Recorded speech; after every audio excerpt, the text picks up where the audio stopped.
नमस्कार विद्यार्थी मित्रांनो, आठवणीतील मराठी शाळा या यूट्यूब चॅनलमध्ये आपले सर्वांचे खूप खूप स्वागत। आपण व्हिडिओ सिरीज बघत आलेलो आहे। अपूर्णांक काय आपला पीछा लवकर सोडणार नाही। सुरुवातीला अपूर्णांक बघितले, अंशाधिक अपूर्णांक, छेदाधिक अपूर्णांक, पूर्णांकयुक्त अपूर्णांक आणि आता आपण कुठे पोहोचलोय? दशांश अपूर्णांक। आता भल्यांना म्हणजे जे रोज ह्याच्यात आहे त्याला दशांश अपूर्णांक लगेच कळते, नाहीतर कधी जर गुणाकार करायला लागलं चिन्ह कुठे सरकावू काय सरकावू, आणि हेच महत्त्वाचं आहे। तुम्हाला डायरेक्ट गुणाकार येणार नाही 415 गुणिले 18 येईल का असं गणित? नाही। आपल्या शब्दातच काय आपला अर्थ दडलाय? स्कॉलर। स्कॉलर म्हणजे हुशार। हुशार विद्यार्थ्यांसाठी घेतली जाणारी ही परीक्षा आहे। आणि आता आपण काय करायला लागलोय? मोबाईल काढते, खटखुट खटखुट खटखुट खट उत्तर आलं, खटखुट खटखुट। आपण डोक्याला ताण देत नाही। आणि त्यात जर दशांश चिन्हाचं गणित आलं, दशांश अपूर्णांकाचा गुणाकार भागाकार, तर आपलं अजून मग जाऊ दे म्हणते डोक्याला ताप। चला 415.17 अधिक 820.28 करून आपण कॅल्क्युलेटरवर उत्तर लिहून मोकळं होतं। पण असं न करता आपल्या बुद्धीला आपण सतत ताण देत राहिलं पाहिजे। आता दशांश अपूर्णांकाचा पहिल्यांदा आपण कसा मांडला जातो एक उदाहरण घेऊन बघूया। बघा, असं हे उदाहरण आहे। आता याचं वाचन कसं करायचं? 456.28 456.28। आता पुढे आपल्याला बेरीज बघायची आहे, जी वजाबाकी बघायची आहे, आलं लक्षात? तर ह्याच्या स्थानिक किमतीपासून आपण सुरुवात करणार आहे। फक्त पहिल्यांदा मला तुम्हाला काय सांगायचं होतं की ह्याचं वाचन कसं केलं जातं। आता कोण वाचलं सांगा, मला वाचून दाखवा। वैशाली वाच। 8.9 किंवा आपण दशांश चिन्ह एवढा लांबडा शब्द म्हणतो तर काय म्हणतो? 8.9। आलं लक्षात? असं 378 तिसरं उदाहरण आहे बघा, पॉइंट। आता हे असं वाचता येत नाही आपल्याला, 378.256 का? तर हेच आपण पुढे शिकणार आहे। ह्याची स्थानिक किंमत वेगळी आहे। ह्या 3 ची स्थानिक किंमत वेगळी आहे, 6 ची वेगळी आहे, 2 ची वेगळी आहे, 8 ची वेगळी आहे। मग आपण 378.256 म्हटलो तर ह्याची पण शतक झालं आणि हे पण शतक झालं। आता हे शतक आहे पण ह्याला आपण शतक स्थान देऊ शकत नाही, दशांश चिन्हाच्या पुढे आहे। आणि आणखीन एक गोष्ट याच ह्याच्यात ऐकून घ्या आणि लक्षात ठेवा। भाग लावत असताना ना काय करायचं? भाग लावत असताना 2 दशांशापर्यंत लावून सोडून द्यायचं। कधी कधी काय येतं बघा, आज समजा आपण 100 ला 3 न भागायला लागलो तर काय येणार? 33.33 शेवटपर्यंत येत जाणार, कारण दरवेळी 99 येणार आणि 1 शिल्लक राहणार, किंवा 30 न भागलं तर 30×90 येणार, 10 शिल्लक राहणार। मग किती पण याचा आवायचं। आणि असं ज्यावेळी येतो भागाकार समजा 3.999 तर ह्याला आवर्ती म्हणायचं आणि काय करायचं? अशी वर रेष देऊन आवर्ती चिन्ह द्यायचं, 2 घरापर्यंत भाग लावायचा। आलं लक्षात?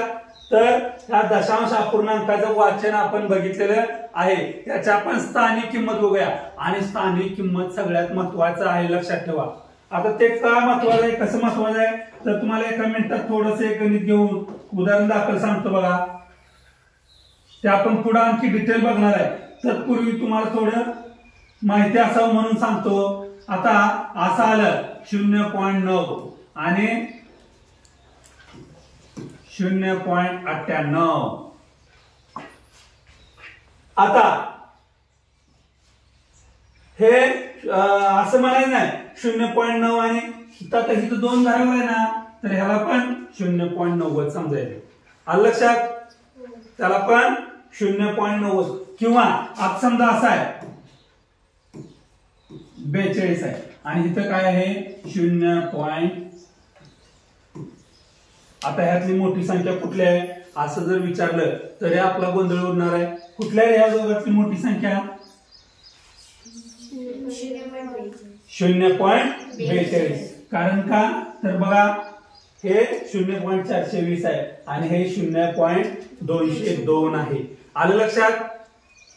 तर हे कसं वाढत जाणार आहे, याचं स्थानिक किंमत काय हे आपण आता शिकणार आहोत. तर बघा एक संख्या घेऊन तिच्या माध्यमातून आपण या ठिकाणी गणित बघूया.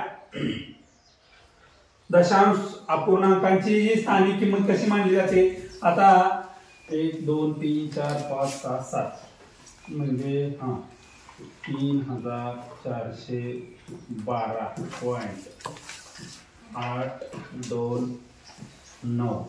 आता हे एक आपण या ठिकाणी पहिलं गणित घेतलेलं आहे पोरांनो, लक्षात ठेवा. काय उदाहरण घेतलंय बोला की. 3412.829. आता मग काय करूया, हे अंक पहिल्यांदा आपण इथं मांडून ठेवूया. आता हे दशांश चिन्ह आहे ना, त्याच्या शेजारी जो अंक डाव्या बाजूला असतोय ना तिथं एकक पकडायचा. असं मी उभा राहिलोय, डावा हात कुठला आहे माझा, हाय, आणि डाव्या बाजूला सरकत जायचं. आणि आपण बघितलंय बघा, असं जर मी उभा राहिलो आणि आपण उजव्या हाताने बरेच जण काम करणारे माणसं असतोय, आलं लक्षात. आपल्या उजव्या हातात पॉवर जास्त असते, डाव्या हातात उजव्या. इकडे जाईल जाईल जाईल तसं आपली पॉवर वाढत जाणार आहे. सेम टू सेम प्रोसिजर तीच आहे बघा संख्यांची. इकडे जसं जाईल तशी संख्यांची किंमत वाढत जाते. मग एककच्या घरात काय लिहूया आपण, 2. दशकच्या घरात 1. शतकच्या घरात 4. आणि हजारच्या घरात 3. तसंच अंक दशांश चिन्हात मांडत जाईल बघा. 8 2 आणि 9. 8 2 आणि 9 मांडले का. हा, तर आता मला तुम्हाला काय सांगायचं आहे, ह्या इकडच्या किमती तुम्ही मांडू शकताय, स्थानिक किमती सांगा रे. हा, या 2 ची स्थानिक किंमत किती आहे रे, 2. 1 ची 10. 4 ची 400 आणि 3 ची 3000. आता मला तुम्हाला काय सांगायचं आहे, दशक म्हणजे 10चा गट्टा. दशक म्हणजे 10चा गट्टा. शतक म्हणजे शतक म्हणजे 100चा गट्टा. 100चे किती गट्टे इथं, 4. 10चे किती गट्टे, 1. आणि 1000 म्हणजे 1000चा एक गट्टा. असं किती गट्टा आहे इथं, 3 गट्टा आहे. तसं अपूर्णांक म्हणजे आपण काय उदाहरण बघितलं होतं, पिझ्झाचे तुकडे. तसं दशक काय सांगतोय बघा मी, दशकचं तुकडं. इथं किती तुकडं येतं, दशकचं. इथं किती तुकडं येतं, आणि इथं किती तुकडं येतं, 1000चं. आता तुम्ही म्हणा सर इथं एकक इथे गेलाय पोरांनो. एककच्या खाली एकक मध्ये किती असणार आहे, 1 2 3 4 5 10 पर्यंत. त्यातला 10 मधला 1 आणि एकाचा किती तुकडा आहे इथं, 10. कळतंय मी काय सांगतोय, दशांश म्हणजे ह्या संख्येला 8/10. एका संख्येचं 10 तुकडे केलं आणि त्यातलं घेतलं किती तुकडे, 8. किती घेतलं, 8 तुकडे घेतलं. आलं लक्षात मला काय सांगायचं तुम्हाला, म्हणून हे दशांश झालं. आणि आता हे तुम्हाला माहिती आहे, 1 0 असल्यावर एक घर सरकवून पॉइंट देत असतो, बरोबर आहे का. एक घर सरकवून पॉइंट देत असते. आता मला तुम्हाला काय सांगायचं पोरांनो, आता एवढं लय लक्षात ठेवण्यापेक्षा मी काय म्हणतोय, पॉइंट आहे ना, हा पॉइंट ह्याच्या इकडे 0 टाका आणि 8 लिहून मोकळवा. आता हे 2 घरावर आहे ना, मग 8चा 1 0, हे 2.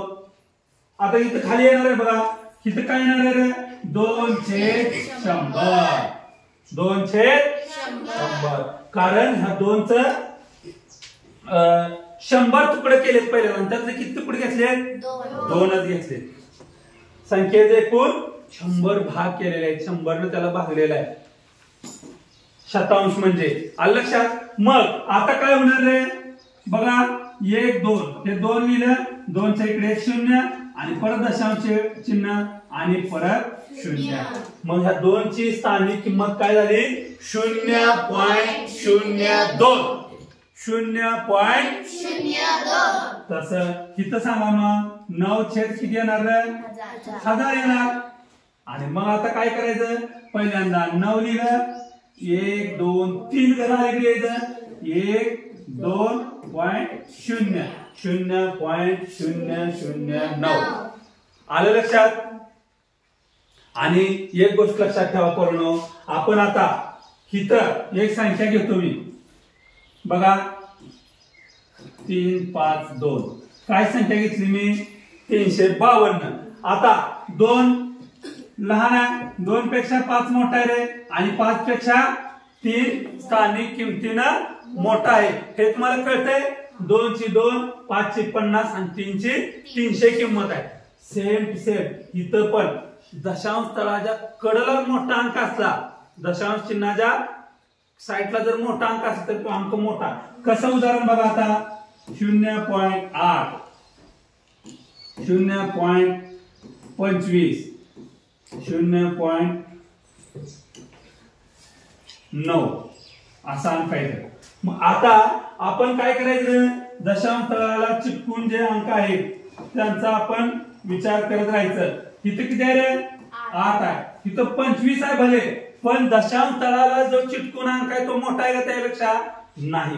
मग हे जर एक संख्या आपल्याला 2 घरावर दिली 2 स्थळावर दिली तर बाकीच्याकडे काही नसलं तर 0 टाकून घ्यायचं. बाकीच्यांच्याकडे काही नसलं तरी 0 टाकून घ्यायचं. मग आता मला सांगा आता तुम्ही मला सांगा इथं मी 0 टाकला इथं 0 टाकला मग 25 मोठा आहे का 80 मोठा आहे 80 म्हणजे 25 पेक्षा 0.80 ही संख्या मोठी आहे. आणि आता ह्या दोघांचा विचार करूया 80 मोठा आहे 90 म्हणजे 90 मोठा आहे. 0.90 मध्ये नुसता एकच घालायचा आहे त्यावेळी एकच तयार होणार आहे. त्यावेळी आपल्याला काय मिळणार आहे 1 मिळणार आहे. आणि 0.80 मध्ये आपल्याला 2 घालायला लागणार आहे त्यावेळी आपल्याला 1 तयार होणार आहे. मग जास्त कुणाला लागणार आहे ह्याला लागणार म्हणून तो लहान आहे. आलं लक्षात. मग मला तुम्हाला काय सांगायचं हे नीट बघा तुम्ही कॉलेजच्या पोरांना विचारून बघा. असं जर त्यांनी दिलं 0.8 आणि 0.25 फाटदेशी म्हणते 0.25 मोठा आहे 0.25 मोठं नसते पोरांनो हे 0.80 आहे आणि 0.25 मग 0.80 मोठं का 0.25 मोठं 0.80. आलं लक्षात. काय सांगायचं कळलं तुम्हाला. तर हे अशी स्थानिक किंमत आहे. हे आता 10 न भागलं 100 न भागलं 1000 न भागलं त्याच्यापेक्षा आता फास्ट लक्षात कसं ठेवायचं दशांश तळापासून माझा कितवा नंबर आहे किंवा किती अंक आहे 3 नंबरला आहे मी. किती नंबरला आहे 3. आणि मग काय करायचं 0.3 यूज करून घ्यायचं 009 009. आता दुसरी एक आता नवीन संख्या आपण घेऊन बघूया चला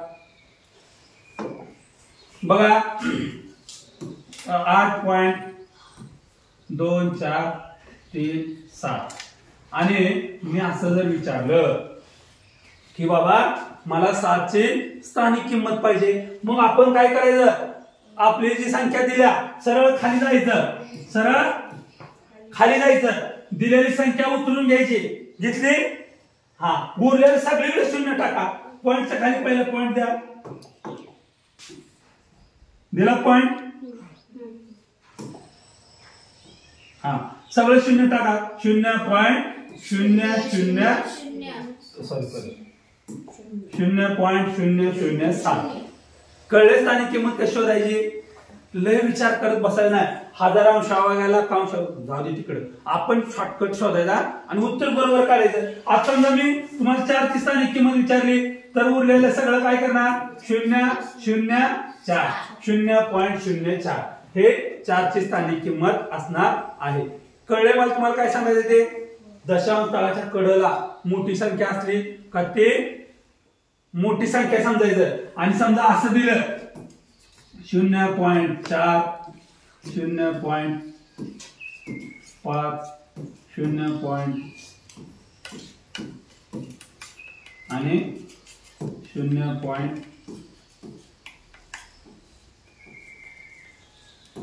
1. आता मोठी संख्या कुठली आहे रे? सांगा सांगा. मी मगाशी तुम्हाला काय सांगितलेलं? अरे पोरांनो, दशांश तळाच्या शेजारी जी मोठा अंक आहे ती संख्या मोठी समजायचं. आलं लक्षात? मग आता इथं किती आहे? नुसतं 4 आहे ना, तर काय करणार तुम्ही? इथं पण जेवढे घर दिले तेवढ्यावर शून्य मांडून टाका. 0.4000, 0.9000, 0.1 आणि 0.7 आहे. ह्या पुढच्या अंकांचा नंतर विचार करा रे. तिथं मुख्य दशांश तळ, दशांश स्थानी जी संख्या आहे तो अंक मोठा आहे, म्हणून 0.9250 ही संख्या सगळ्यात मोठी आहे. आलं लक्षात तुमच्या? पुढे किती अंक दिलेत त्या अंकात अजून लय संख्या घालायला लागणार आहे, त्यावेळी ते मोठं होणार आहे. तर अशा पद्धतीने आज आपण या ठिकाणी